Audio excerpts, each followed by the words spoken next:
నిన్నటి వరకు మన మధ్యలో ఉండి మనతో కలిసిమెలిసి ఉండి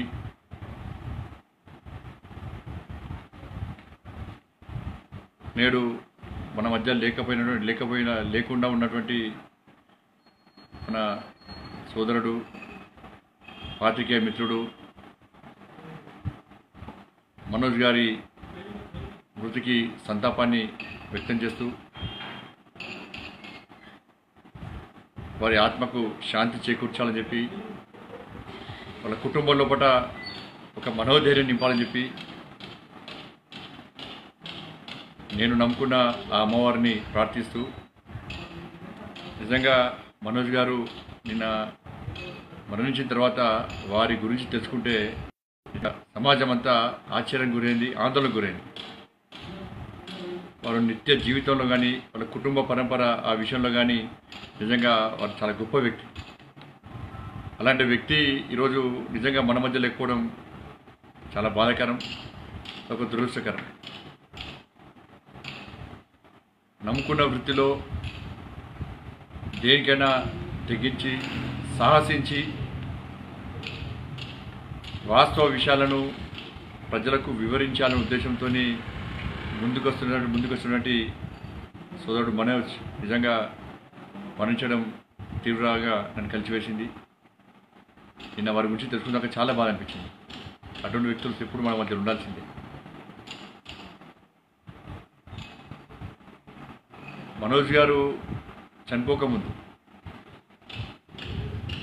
గాంధీ హాస్పిటల్లో వారు వెళ్ళినప్పుడు అక్కడున్న పరిస్థితులను వాళ్ళ సహచర పాత్రికేయులతో వివరించిన తీరు చూస్తుంటే నిజంగా ఈ రాష్ట్ర ప్రభుత్వము కరోనా విషయంలో ప్రజలను కాపాడడంలో ఏ విధంగా విఫలమైందో ఇలా స్పష్టమవుతుంది.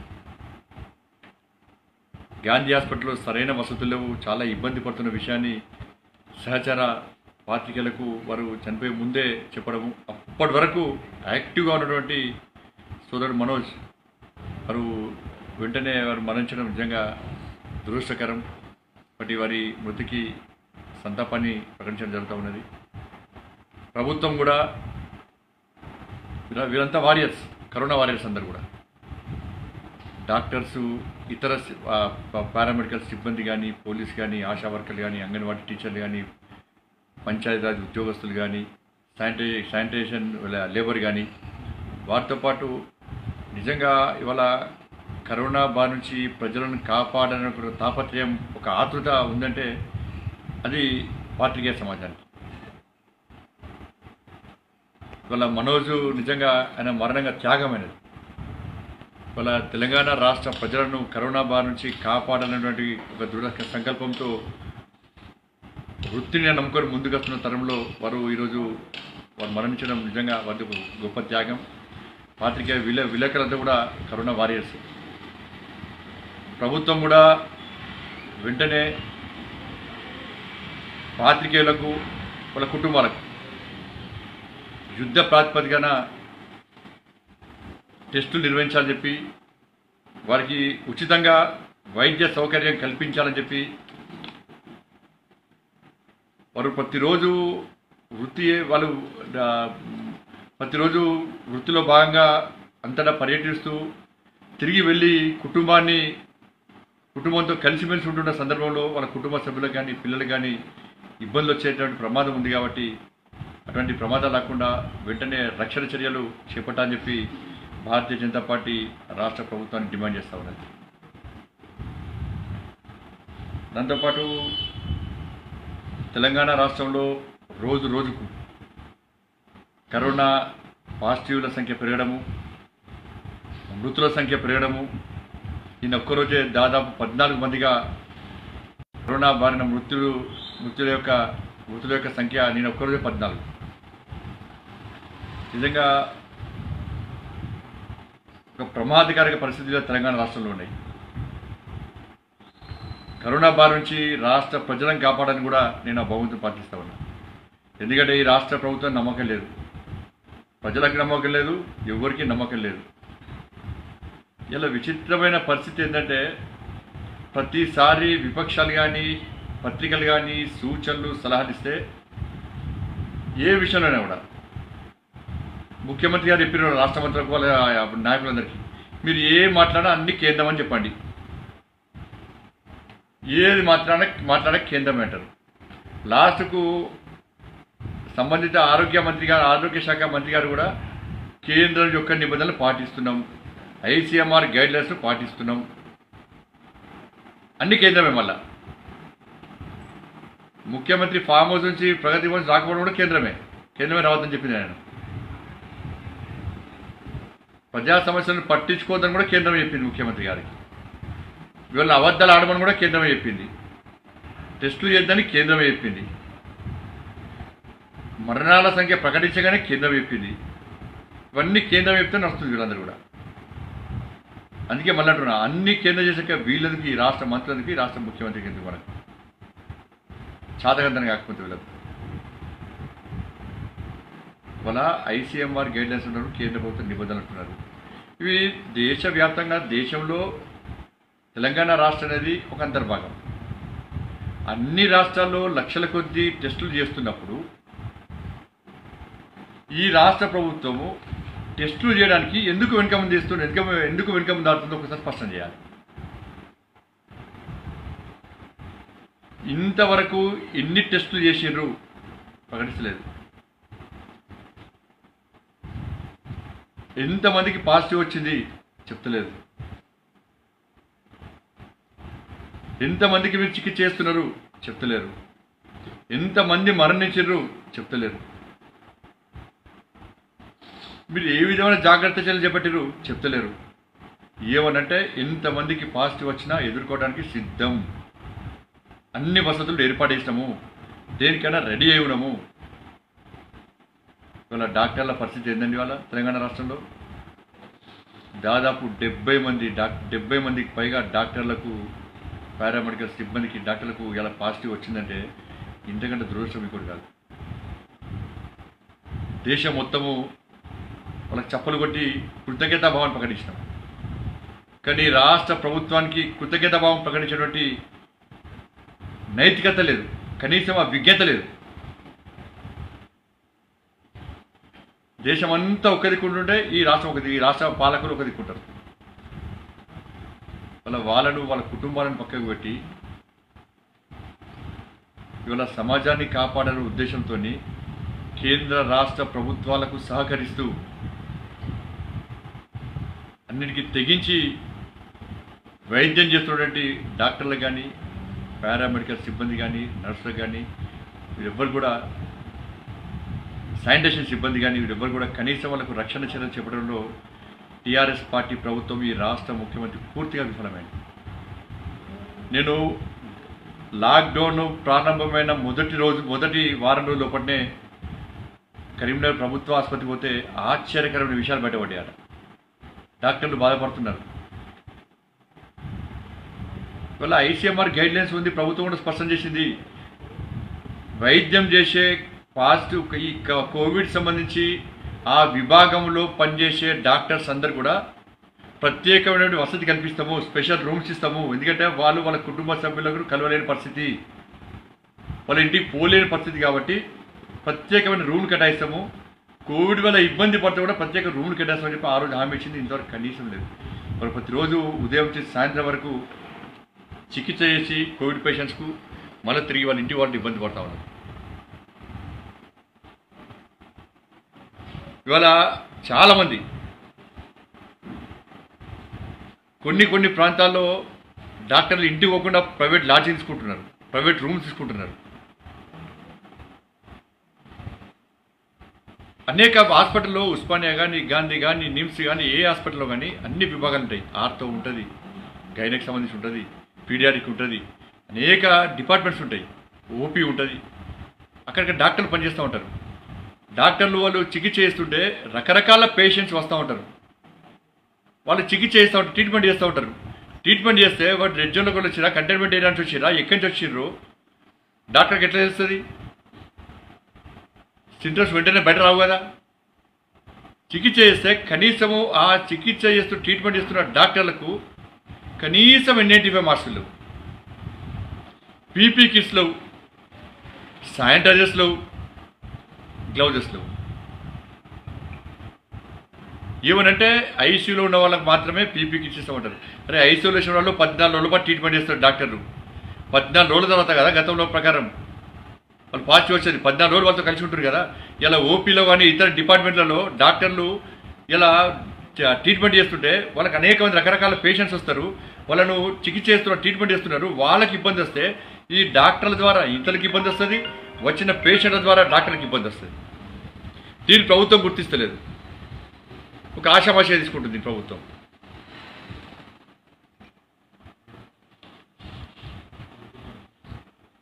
వాళ్ళ హెల్త్ బులెటిన్ రిలీజ్ చేస్తుంది గవర్నమెంట్. వాళ్ళు మీరు చూడండి, అన్ని రాష్ట్రాలు ఒక రకమైన హెల్త్ బులెటిన్ రిలీజ్ చేస్తే ఇక్కడ ఏదో హెల్త్ బులెటిన్ రిలీజ్ చేస్తామా చేస్తారంతే. ఇవాళ గుజరాత్ చూడండి, ఇలా గుజరాత్ కానీ ఢిల్లీ కానీ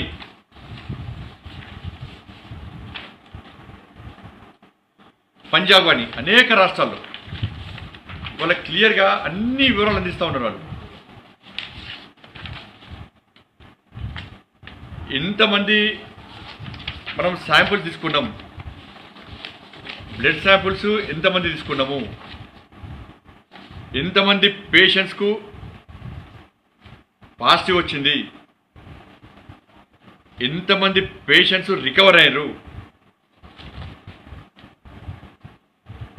ఎంతమందిని డిశ్చార్జ్ చేసినాము, ఎంతమంది ఆక్సిజన్ సపోర్ట్తో చికిత్స చేస్తున్నాము,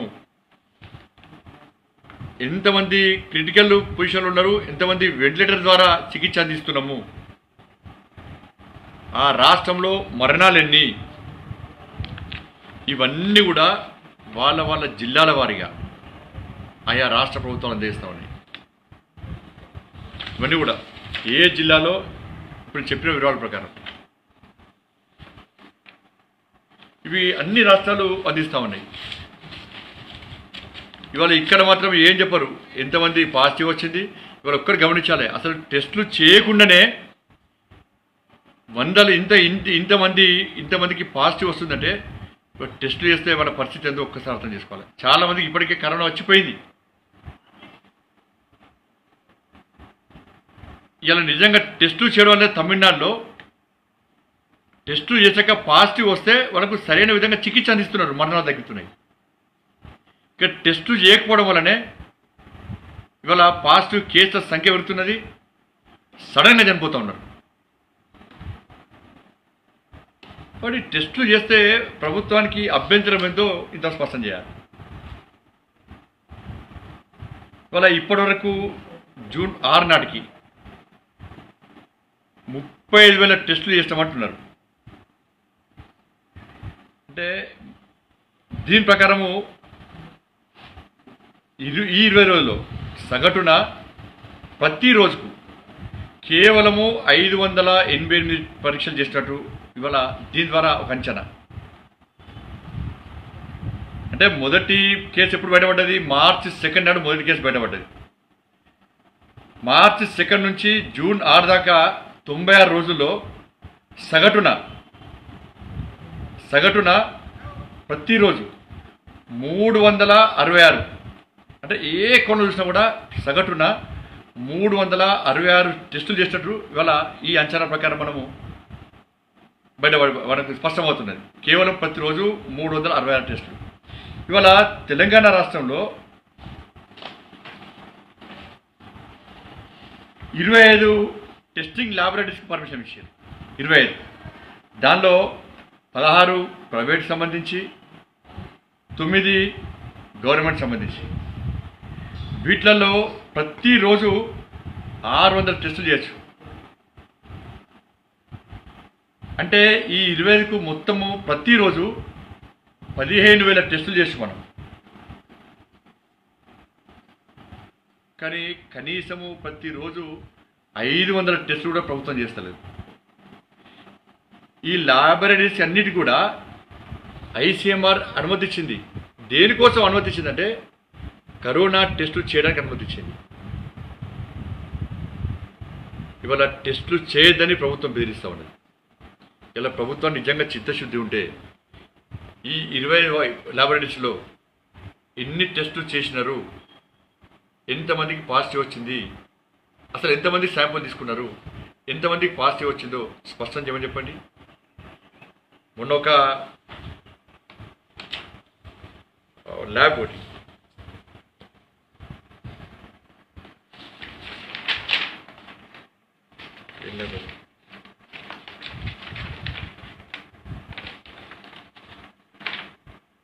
మొన్న ఒక ల్యాబ్ను సీజ్ చేసింది ప్రభుత్వం, బయోజెన్సిస్ ల్యాబ్. దానిలో టెస్టులు చేస్తే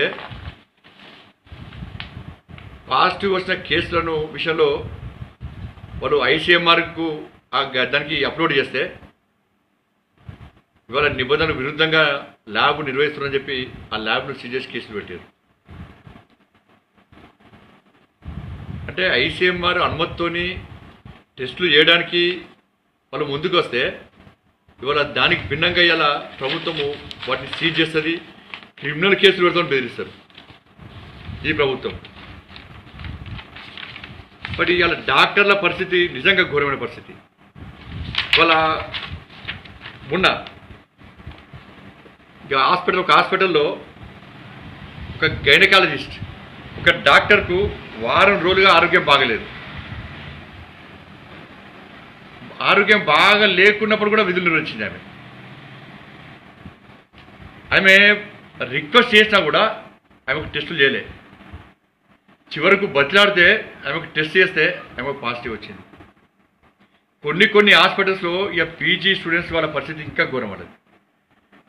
వాళ్ళని బెదిరిస్తున్నారు, సార్ మాకు ఆరోగ్యం బాగలేదు, మాకు ఇబ్బంది వస్తున్నది అని చెప్తే మీకు పాజిటివ్ వచ్చినా కూడా మీరు ట్రీట్మెంట్ చేయాల్సిందే, మీరు డ్యూటీ చేయాల్సిందే, మీరు డ్యూటీ చేయకుంటే మిమ్మల్ని ఫెయిల్ చేస్తాం.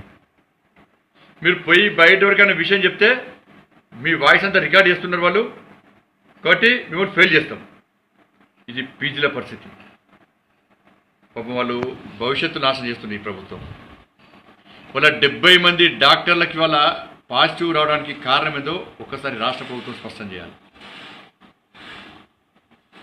అందరినీ కాపాడే ప్రయత్నం డాక్టర్ చేస్తుంటే డాక్టర్లను కాపాడాల్సిన బాధ్యతను తీసుకోవాల్సిన ప్రభుత్వము దానికి విరుద్ధంగా నిర్లక్ష్యంగా వివరిస్తున్నది.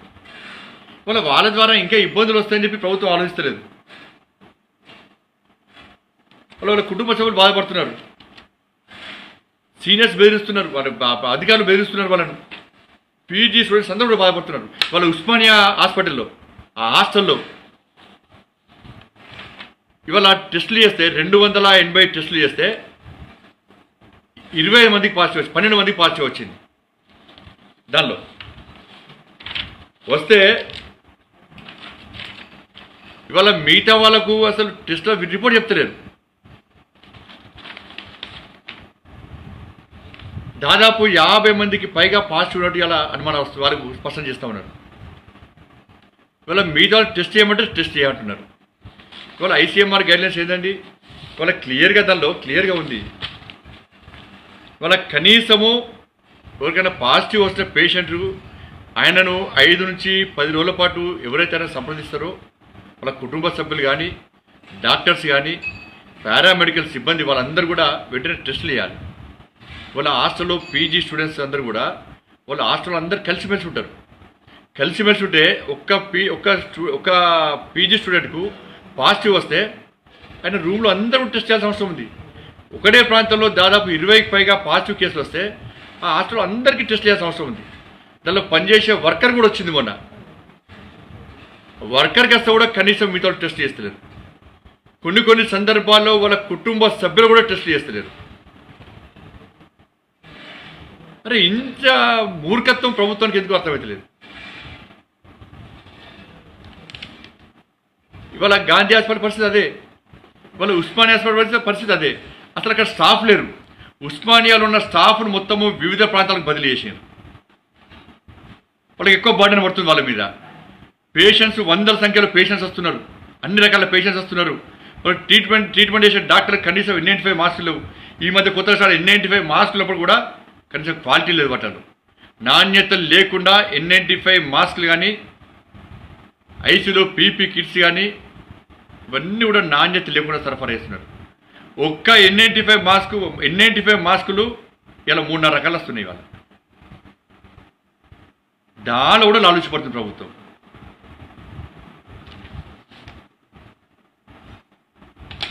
కొన్ని ప్రాంతాల్లో ఇవాళ సూర్యాపేటలో డే మెడిసిన్ ఎందుకు ట్రాన్స్ఫర్ చేసినండి? అనేక ప్రాంతాల్లో కొంతమంది అధికారులు నిక్కచ్చిగా పనిచేస్తే, నిర్భయంగా పనిచేస్తే ఏదో కారణంతో వాళ్ళు బదిలీ చేస్తూ ఉన్నారు.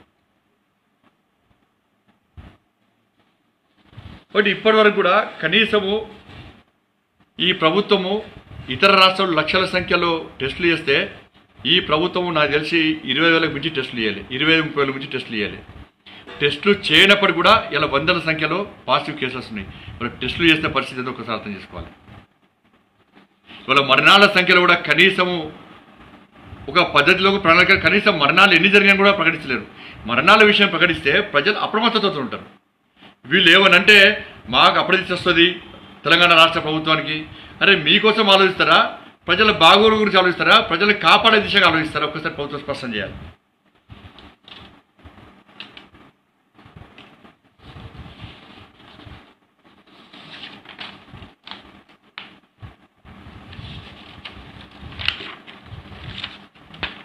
ఇలా అందుకే మేము కూడా డిమాండ్ చేస్తున్నాం. ఇలా డాక్టర్లను కాపాడాల్సిన బాధ్యత రాష్ట్ర ప్రభుత్వం ఉన్నది, విలేకరులను కాపాడాల్సిన బాధ్యత రాష్ట్ర ప్రభుత్వం మీద ఉన్నది.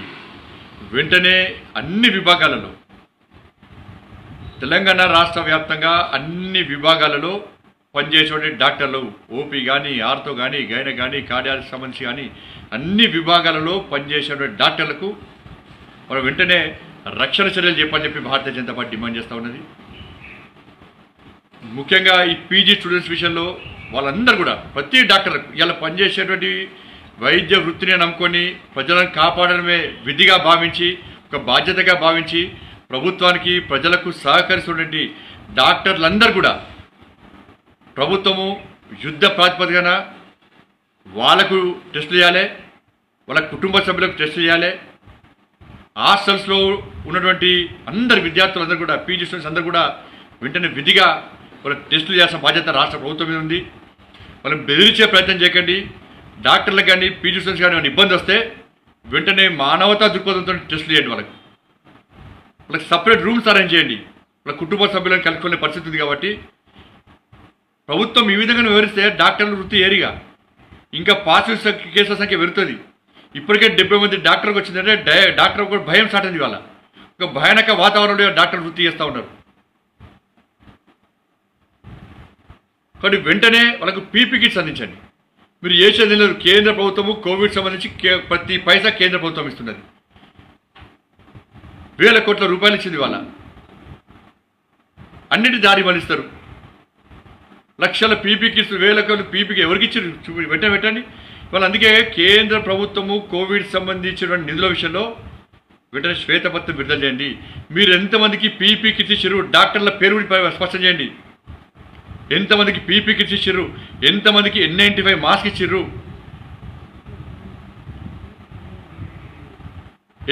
ఎంతమందికి అలా శానిటైజర్స్ ఇచ్చారు, ఏ విధంగా రక్షణ చర్యలు చేపట్టిర్రు, డాక్టర్ల పేర్లతో సహా మీరు శ్వేతపత్రం విడుదల చేయండి. ఏ హాస్పిటల్ ఎంతమందికి ఇచ్చారో విడుదల చేయండి. వాళ్ళు ఏం కోరుతున్నారు, డాక్టర్లు ఏం అడుగుతున్నారండి? మాకు N95 మాస్క్ ఇవ్వండి, మాకు పీపీ కిట్స్ ఇవ్వండి, మాకు రక్షణ చర్యలు చేపట్టండి, మాకు మా కుటుంబ సభ్యులకు టెస్టులు చేయండి, మా వల్ల ప్రజలకు ఇబ్బంది వస్తున్నది, పేషెంట్స్ వల్ల మాకు ఇబ్బంది వస్తుంది. వాళ్ళు కోరేది అదే. వాటికి ప్రభుత్వం ఎందుకు వెనుకంజ చేస్తూ అర్థం కావట్లేదు. పాజిటివ్ పేషెంట్ ట్రీట్మెంట్ పాజిటివ్ వస్తే డాక్టర్ భయాందోళన స్టార్ట్ అయింది. కాబట్టి బెదిరింపు ధోరణికి పాల్పడకండి. డాక్టర్లకు పీజీ స్టూడెంట్స్ అందరూ కూడా సహకరించండి. ఎగ్జామ్స్లో ఫెయిల్ చేస్తామని చెప్పి బెదిరించడము, మీకు పాజిటివ్ వస్తే డ్యూటీ వేయాల్సిందని బెదిరించడము. వాళ్ళ ఉస్మానియాకి అనేక ఆసుపత్రుల్లో, ఉస్మానియా ఆసుపత్రిలో కూడా డాక్టర్ల వార్డులో కానీ, పేషెంట్స్ వార్డులో కానీ బెడ్స్ అన్ని పక్కనే ఉంటాయి. ఇవాళ 3 రోజుల పాటు 4 రోజుల పాటు ట్రీట్మెంట్ చేసిన తర్వాత అక్కడ ఆ వార్డులో ఉన్న పేషెంట్ పాజిటివ్ వస్తే అది మిగతా వాళ్ళకు కూడా పాజిటివ్ వస్తున్నది. అరే ప్రభుత్వం ఇంత ఇంగిత జ్ఞానం లేదు ప్రభుత్వానికి, చిత్తశుద్ధి లేదు. బయట పోతే ఫిజికల్ డిస్టెన్స్ పాటించమని మన దూరం ఉండాలంట మనం.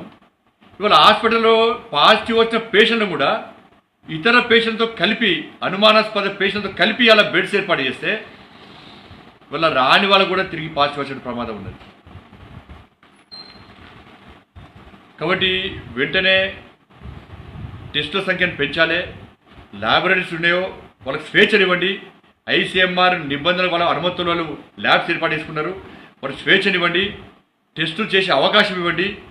రాష్ట్ర ప్రభుత్వం కూడా ఇతర రాష్ట్రాల్లో ఏ విధంగా హెల్త్ బులెటిన్ రిలీజ్ చేస్తున్నారో ఆ విధంగా హెల్త్ బులెటిన్ రిలీజ్ చేయాల్సిన అవసరం ఉంది.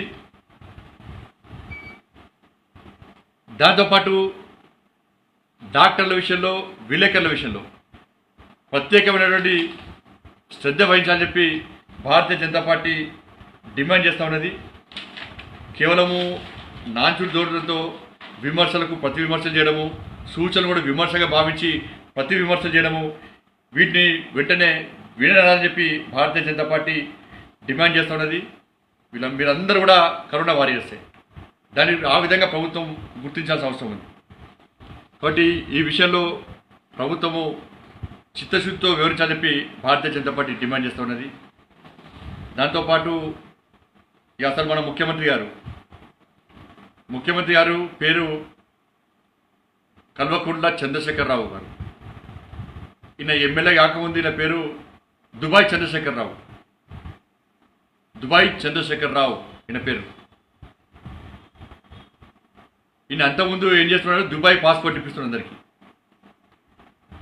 ఇక్కడి నుంచి అందరి పాపం అమాయక ప్రజలందరూ దుబాయ్ పంపుతుండే, మీకు అక్కడ జాబ్స్ ఉన్నాయి పోండి అంటే అక్కడ పోయినాక అంత అమాయకులు చాలామంది ఇబ్బంది పడ్డారు. ఇలా కొదురుపాకలో ఏం చేసారో, చింతమడకలు ఏం చేసారో, ముంబైలో ఏం చేసారో అందరికీ తెలుసు.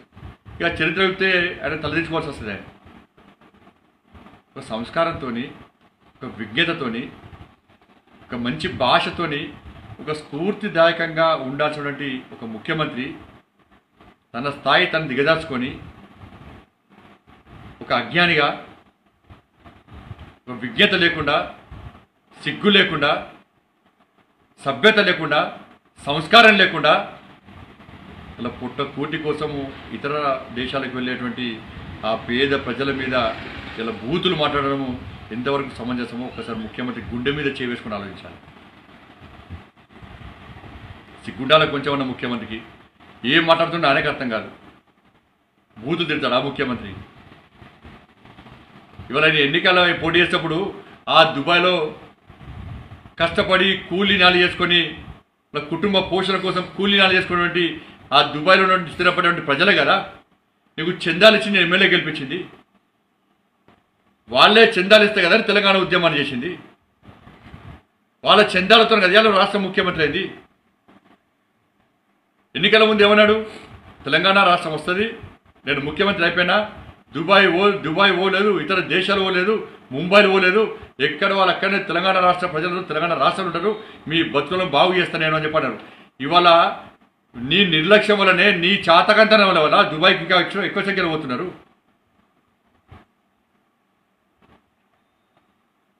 వాళ్ళ బూతులని ఎంత ఘోరం అయ్యాలి రాష్ట్ర ముఖ్యమంత్రి. వాళ్ళ అందరు బాధపడుతున్నారు, ఏడుస్తున్నారు. ఇలా మమ్మల్ని బూతుడితే, మా కుటుంబాలను ఇలా కించపరిస్తే, బూతులు మాట్లాడితే ఇవాళ దేశం అంతా కూడా, ఇతర దేశాల్లో ఉన్నటువంటి ప్రజలు కూడా అరే మీ ముఖ్యమంత్రి గింత ఘోరంగా మాట్లాడతారా, ఈ ముఖ్యమంత్రి మీకు అవసరం అంటున్నట్టు వాళ్ళు. ఈడ మనం ఇబ్బంది పడుతున్నాం. మొన్న కరోనా విషయంలో దుబాయ్లోతో పాటు ఇతర దేశాల్లో చాలామంది పేద వ్యక్తులందరూ కూడా లాక్డౌన్ వల్ల ఇబ్బంది పడితే, వాళ్ళ ఉద్యోగాలు బంద్ చేస్తే వాళ్ళకి కనీసం తినడానికి తినలేదు. ఇతర రాష్ట్రాలన్నీ కూడా కేంద్ర ప్రభుత్వ సహకారంతో వాళ్ళ రాష్ట్రాలకు ఆయా రాష్ట్ర ప్రజలను తీసుకొచ్చే ప్రయత్నం చేస్తే ఈ రాష్ట్ర ముఖ్యమంత్రికి సోయలేదు, ఎక్కడ పడుచుకోలేదు. ఈడికొచ్చి అలా కొంతమంది పేడ్ క్వారంటైన్లు ఉంటే వాళ్ళేమో మొత్తం రాష్ట్ర ప్రభుత్వమే భరిస్తుంది, కొంతమంది నమ్మించారు. సరే అని చెప్పి పేడ్ క్వారంటైన్లో ఉంటే, హోటల్ అక్కడిక్కడ ఉంటే ఇవాళ వాళ్ళని అధికారులు బెదిరించారు, మీరు కడతారా, డబ్బులు కడతారా, లేకుంటే పాస్పోర్ట్ ఇచ్చిపోతారా. వాళ్ళని కాపాడే ప్రయత్నం ప్రభుత్వం చేయాలి. వాళ్ళ గురించి ప్రభుత్వం ఆలోచించినప్పుడు కూడా ఇవాళ అలాంటి పేద ప్రజల విషయంలో ఇలా ఈ రాష్ట్ర ముఖ్యమంత్రి బండ బూతులు మాట్లాడితే ఇలా నిజంగా ఇంతకంటే సిగ్గుచని కూడా కాదు. ఈ ముఖ్యమంత్రి భాష ఏందో, ఏ విధంగా నటిస్తుండో, బయట భాష లోపల భాష. లోపల చేసేటన్ని చీకటి పనులు, బయట చేసేటది మాత్రం నేను నిజాయితీ పరుని, నేను తెలంగాణ రాష్ట్ర అభివృద్ధి కోసమే ప్రజల కోసమే పనిచేస్తున్నాను అని చెప్పండి. పక్కా బయటపడతాం. నీ అవినీతి బండారం అంతా తప్పకుండా బయటపడతాం. ఎట్టి పరిస్థితుల్లో ఈ ముఖ్యమంత్రిని జైలు పంపక తప్పదు, తప్పకుండా జైలు పంపుతాం, న్యాయపరంగా జైలు పంపుతాం. నీ చీకటి దందా అంతా బయటపడతాం. సిగ్గుండాల ముఖ్యమంత్రికి పేద మంది ఉంటారు, ఎంత ఇబ్బంది పడుతున్నారండి. కనీసము 3 సంవత్సరాలు, 4 సంవత్సరాల పాటు, 5 సంవత్సరాల పాటు కుటుంబానికి దూరమై ఇక్కడ వాళ్ళ ప్రాంతాల వాళ్ళ గ్రామాల్లో కనీసం తినడానికి తిండి లేక ఇక్కడ కుటుంబ సభ్యులు, భార్య, పిల్లలు, తల్లిదండ్రులు కూడా కూలి పని చేసుకుంటూ జీవిస్తున్నారు. అప్పులు చేసి దుబాయ్ పోతున్నారు, ఇతర ప్రాంతాలకు పోతున్నారు. 3-4 సంవత్సరాల పాటు వాడు కష్టపడి పనిచేస్తే తప్ప అప్పులు తీర్చలేరు, అప్పులు తీర్చలేవు. వాళ్ళు అక్కడి నుంచి కష్టపడి పంపించే పైసలు కూడా సరిపోకపోవడం వల్ల ఇక్కడ వాళ్ళ కుటుంబ సభ్యులు అలా కూలీనాలు చేసుకుంటున్నారు. అక్కడ వాళ్ళు కష్టపడుతున్నారు, ఇక్కడ వీళ్ళు కష్టపడుతున్నారు. ఇవాళ తెలంగాణ రాష్ట్రంలో నువ్వు అన్ని సౌకర్యాలు కల్పించి వాళ్ళకు ఉద్యోగాలు కల్పిస్తే దుబాయ్కి ఎందుకు పోతున్నారు? వాళ్ళు టైంపాస్ పోతున్నారు దుబాయ్కి. ఏమన్నా వాళ్ళు నీ చాతకంతనం వల్ల, నీ నిర్లక్ష్యం వలన, మళ్ళీ నీ తప్పుల్ని కప్పిపుచ్చుకోవడానికి వాళ్ళ మీద బూతులు మాట్లాడతావా? ముండ కొడుకునంటావా? గాడి కొడుకునంటావా? ఇంకా ఏ భాష మాట్లాడాడు? ఇంత నీచమైన ముఖ్యమంత్రి కోటి దొరకడు మనకి. ఇంత బూతులు మాట్లాడిన ముఖ్యమంత్రి కోటి దొరకడు. అసలు మానవత్వం ఉందా ముఖ్యమంత్రికి? ఈయన మనిషి అసలు పేదోలంటే ముఖ్యం కాదు, నీకు లెక్కలేదు. నీకు పేదోలంటే అడ్డగులు సంపాదించండి, కోటీశ్వరుడు ఏంటి? అలా వేల కోట్ల రూపాయలు ప్రాజెక్టుల పేరుతోని ఇవాళ ప్రజలను దోచుకొని, రాష్ట్రాన్ని దోచుకొని, కోట్ల రూపాయలు సంపాదించుకొని కోటీశ్వరుడై నీ గత చరిత్ర మొత్తం మర్చిపోయాడు. దుబాయ్ బ్రోకర్గా ఉన్నటువంటి దుబాయ్ చంద్రశేఖరరావు ఇలా రాష్ట్ర ముఖ్యమంత్రిగా కోట్లకు పడగలుగుతుంటే పేదోళ్ళ బాధలు మర్చిపోయింది. వాళ్ళ దుబాయ్ చంద్రశేఖరరావు ఇలా రాష్ట్ర ముఖ్యమంత్రి, మళ్ళా దుబాయ్ చంద్రశేఖరరావు స్థానానికే పోయేటువంటి పరిస్థితి రాబోయే రోజుల్లో ఎట్టి పరిస్థితిలో వస్తుంది, రాబోతుంది, వచ్చి తీరుతుందన్న విషయాన్ని ఒక్కసారి రాష్ట్ర ముఖ్యమంత్రి గ్రహించుకోవాలి. ఇలా వయసుల గురించి మాట్లాడతారు. నువ్వు రైతు బంధు మొన్న సాడేసినావు, కానీ ఒకప్పుడు రైతులు కానీ ఎవరైనా పంట వేసుకోవాలనుకుంటే అరే మన షావుకారు దగ్గర గోపారా మనకు పైసలు ఇస్తాడు, సహాయం చేస్తున్నాడు వాళ్ళు. అప్పుడు షావుకారులు వయసులే షావుకారులు అంటారు. వాళ్ళందరూ సహకరిస్తారు. మొన్న అంతకుముందు వాడు మూర్ఖుడు మాట్లాడిండు వాడు వయసుల విషయంలో. రైస్ మిల్లు తప్ప పెట్టద్దు రైస్ మిల్లు. నువ్వు స్టాప్ వేసుకున్నావా? నువ్వే వేసుకోవాలని చెప్పి గుర్తపట్టవే, నువ్వే పట్టాలని చెప్పి పిచ్చి పిచ్చి మాటలు మాట్లాడతారట. వాళ్ళ బాధలు చెప్పుకుంటే పిచ్చి పిచ్చి మాటలా నీకు? నువ్వు ఏక అవకాశం ఇచ్చినావు, నువ్వు ఎవరికి మాట్లాడే అవకాశం నువ్వు ఇవ్వవు. వాటి దుబాయ్ చంద్రశేఖరరావు జాగ్రత్తగా ఉండు. నువ్వు పేదల పట్ల నిర్లక్ష్యం వహిస్తే, అవహేళనగా మాట్లాడితే, కుసంస్కారంగా మాట్లాడితే, అసభ్యంగా మాట్లాడితే, బూతులు మాట్లాడితే ఇలా ప్రజలు తిరగబడతారు. పోయి చూడు సార్, గ్రామాల్లో పోయి చూడు ఇలా ఎంత ఇబ్బంది పడుతున్నావు. నువ్వు మాట్లాడిన బూతులకు వాళ్ళ కుటుంబ సభ్యులు తిడతావా? నువ్వు కుటుంబ సభ్యులు అవమానిస్తావా? నువ్వు బాగుండాలి, కుటుంబం బాగుండాలి, ఇంకోటి బాగుంటుంది. ఇక వెంటనే రాష్ట్ర ముఖ్యమంత్రి వెంటనే దిగి వాళ్ళకి క్షమాపణ చెప్పాల్సిన బాధ్యత ఉంది. ఎవరైతే రాష్ట్ర ముఖ్యమంత్రి తిట్టిండో, అసభ్యంగా మాట్లాడిండో, వాళ్ళ కుటుంబ సభ్యులు తట్టుకోలేని బాధలు ఉన్నారో వాళ్ళందరూ కూడా ఈ రాష్ట్ర ముఖ్యమంత్రి వెంటనే బేషరతుగా క్షమాపణ చెప్పి భారతీయ జనతా పార్టీ డిమాండ్ చేస్తున్నది. ఇది అనే విజ్ఞతగా వదిలేస్తున్నాం. లేకుంటే నీకంటే నీచమైన ముఖ్యమంత్రి దేశంలో ఎవ్వరు దొరకడు. సంస్కారం లేని ముఖ్యమంత్రి దేశంలో ఎవరు దొరకరు. ఆ విధంగా తెలంగాణ రాష్ట్ర ప్రజలు కాదు, ప్రపంచంలో ఉన్నటువంటి తెలంగాణ రాష్ట్రానికి సంబంధించిన ప్రజలందరూ కూడా ఇవాళ నీ సంస్కారం చూసి, నీ ప్రవర్తన చూసి చీ అని అసహించుకుంటున్నారు. ఇవాళ మరి వెంటనే రాష్ట్ర ముఖ్యమంత్రి బేషరతుగా క్షమాపణ చెప్పి భారతీయ జనతా పార్టీ డిమాండ్ చేస్తూ ఉన్నది. అదేవిధంగా చివరిగా 10th పరీక్షలు వెంటనే వాయిదాల్సిన అవసరం అవుతుంది. వాళ్ళ విద్యార్థుల ప్రాణాల కంటే పరీక్షలు ముఖ్యం కాదు, అది ముఖ్యమంత్రి తెలియదు. విద్యార్థుల ప్రాణాలు ముఖ్యమంత్రి తెలియదు. ఎందుకంటే ఇంటర్మీడియట్ విద్యార్థులు చనిపోయారు, ముఖ్యమంత్రి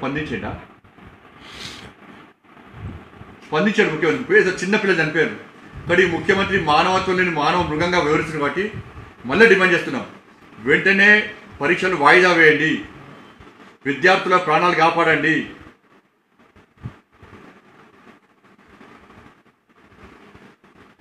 దయచేసి వెంటనే ఆ నిర్ణయం తీసుకోవాలని చెప్పి భారతీయ జనతా పార్టీ డిమాండ్ చేస్తూ ఉన్నది. మళ్ళీ మేము అన్ని చర్యలు చేపట్టినాము. ఇలా ఏ సంఘటన జరిగినా కూడా దానికి రాష్ట్ర ముఖ్యమంత్రి బాధ్యత వహించాల్సి ఉంటుంది. కాబట్టి వెంటనే 10th పరీక్షలను వెంటనే వాయిదా అని చెప్పి భారతీయ జనతా పార్టీ డిమాండ్ చేస్తున్నది. అదేవిధంగా ఇంజనీరింగ్కి సంబంధించి ఆ పరీక్షలు కూడా వాయిదా అని చెప్పి భారతీయ జనతా పార్టీ డిమాండ్ చేస్తున్నది. ఈ విషయంలో కూడా ప్రభుత్వ దృష్టికి, సంబంధిత అధికారుల దృష్టి కూడా బీజేపీ తీసుకునే ప్రయత్నం చేస్తూ ఉన్నది.